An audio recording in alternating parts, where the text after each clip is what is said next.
Things that make no sense in 2022. Black Lives Matter, except in the womb. Women's rights are human rights, but not one person can define what a woman actually is. We are told to trust the science, but denied basic biology. Love is love. Unless you love God or your country, then you're a right-wing extremist. And we live in a tolerant, welcoming society that doesn't judge anyone based on race, gender, or faith. Except when you're a white Christian male, then you're done. How did we get here, guys? How? Okay, interesting. All right, I've been wanting to talk about this video for a minute. This video it's a 39-second video. It's by a dude who has a big YouTube channel, Doc Rich. He has 761,000 followers, okay? And the video is called She's 100% Correct. So this guy is a black conservative who, from the videos I see, he's basically pushes back against what I think he would call the woke kind of narrative, all right? I don't disagree with much of what she said in this video, but there's one thing that she said in this video that has me like, you gotta be kidding me, all right? So I'm gonna try to back up and get to this one, and then you'll see why I'm saying, you gotta be kidding me, all right? Let's just listen. Just listen to this. Let me see. Or faith, except when you're a white Christian male, then you're done. How did we get here, guys? Okay, here we go. Listen to this right here. One more time. One more time for the people in the back. Here we go. Tolerant, welcoming society that doesn't judge anyone based on race, gender, or faith. Except when you're a white Christian male, then you're done. How did we get here, guys? How? All right. So essentially what her point is that if you're a white Christian male, then people can be racist against you. And that's actually been a legitimate argument from conservatives. Like they would say single white Christian male, heterosexual males are under attack. And that's the argument coming from them. To that I say, you gotta be kidding me. Okay? You gotta be kidding me. And let me tell you why. Single, white, heterosexual, Christian male. That's what they're saying. And I mean, a lot of people have said this. This video has 599,000 views, almost 600K views. A lot of people have said that. And I think there's some truth in that. But here's the question, though. Isn't that intersectionality? That you're a single, white, Christian, heterosexual male, right? So she's highlighting that they're targeted, right? That's intersectionality. That's essentially what they push back against when you were black, male, from wherever, like this idea of intersectionality, right? So if you really pay attention to all of this stuff, right? All of the stuff that we've seen happen the last 10 years, it are the same arguments from both sides of the table. The left, racism is everywhere, right? Oppression, all this stuff. And everybody pushed back against it and said, oh, you're woke when you say that. But now the white conservatives, we're oppressed by the leftist media. We're oppressed because we're white Christian men. That's intersectionality. The very same thing that you critiqued when you said the left is using it because of Karl Marx and all of it. Here's what's funny. These categories, right? Most of the Christians would say that these categories are not biblical. Now, I personally am not, I don't think socialism or Marxism or any of those isms are really good things, to be honest, right? But I also am aware, and I know my Bible enough to know that some of these things, categories are in the Bible. So let me give you an example. In Luke chapter 7, right? Here's what it says happens. In Luke 7, this is Jesus. Listen to this right here. This is Jesus, right? So again, I'm not saying that intersectionality and all these things that you've been told are terrible things both sides are using to their advantage. It's fascinating to me. Listen to this in Luke 7, though. All right. It says this. All right. Jesus, it's starting at verse 11, a widow's son raised a life. And this is about Jesus. I'll read part of it. Here's what it says. Afterward, he was on his way to a town called Nain. His disciples and a large crowd were traveling with him. Just as he neared the gate of the town, a dead man was being carried out. He was his mother's only son, and she was a widow. A large crowd from the town was also with her. Okay, I'm just going to stop there. This is what it says. He was his mother's only son, and she was a widow. A large crowd was with her. When the Lord saw her, he had compassion on her and said, "Don't weep." Then he came up, touched the coffin, and the pallbearer stopped, and he said, "Young man, I tell you, get up."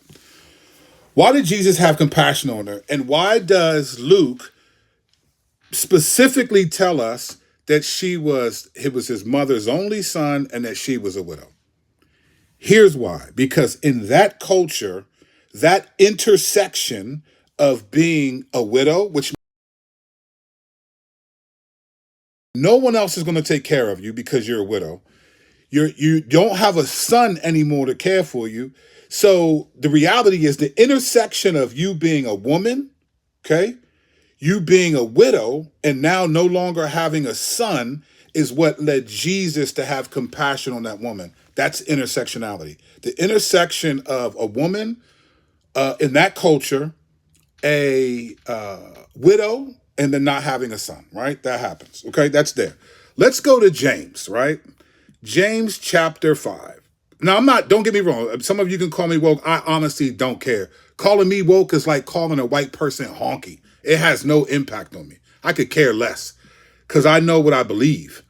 And I'd rather have I care what the Lord thinks. But here's what James says, right? This is what James says. This is a language that I hope I'm using this. Sometimes these translations be wild. They different. But let me just read this. It's a warning to the rich, right? And he's saying this. This is what James is saying to them, right? He says that he's talking to the people about favoritism. And he says, don't the rich oppress you, right? He said, don't, here it is in James chapter 2. Listen, my dear brothers and sisters, didn't God choose the poor in this world to be rich in faith and heirs of the kingdom that he had promised to those who love him? Yet you have dishonored the poor. Don't the rich oppress you and drag you into court? Don't they blame the good name that was invoked over you? So again, these categories are real categories, right? You can't just dismiss them as cultural Marxism when you don't like where they're coming from, but then you embrace them as what's happening to you, right?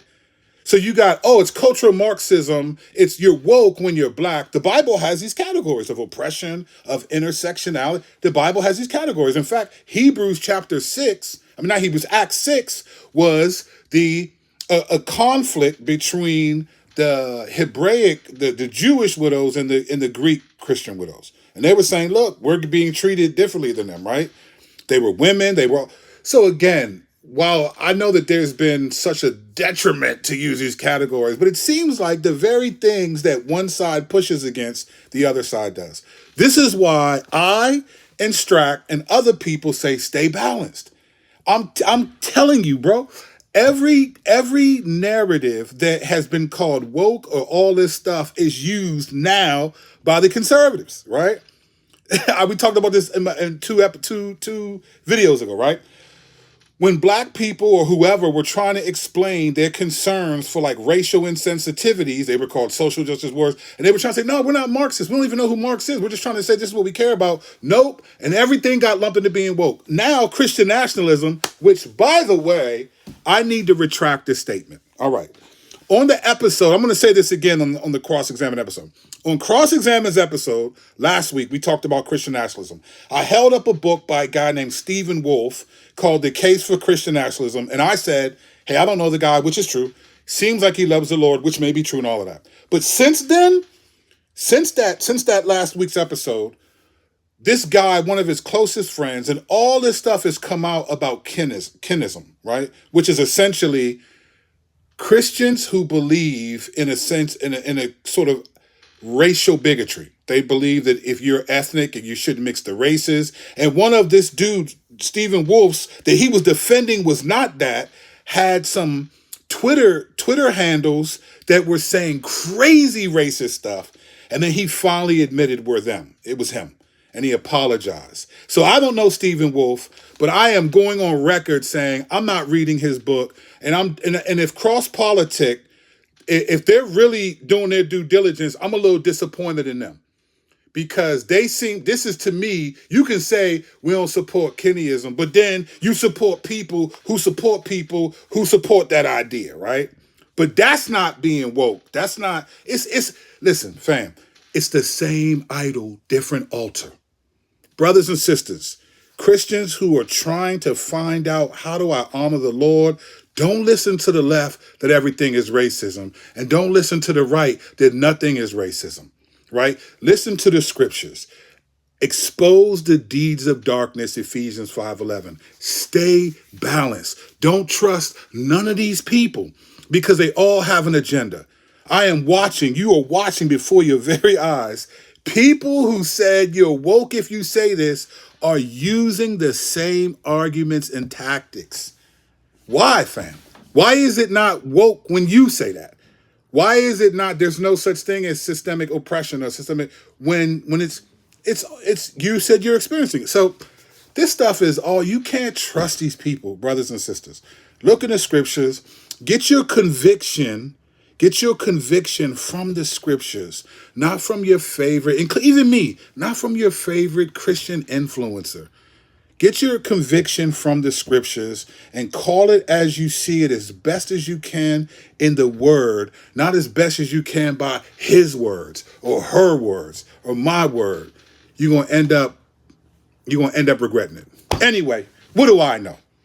I'm an ex-gangster that's a low-key OG, right? This stuff is wild to me, but it's going to be wild, and I'm going to call it out when I see it. Kirk Kennedy, signing off. Grace and peace, y'all. Thanks for watching.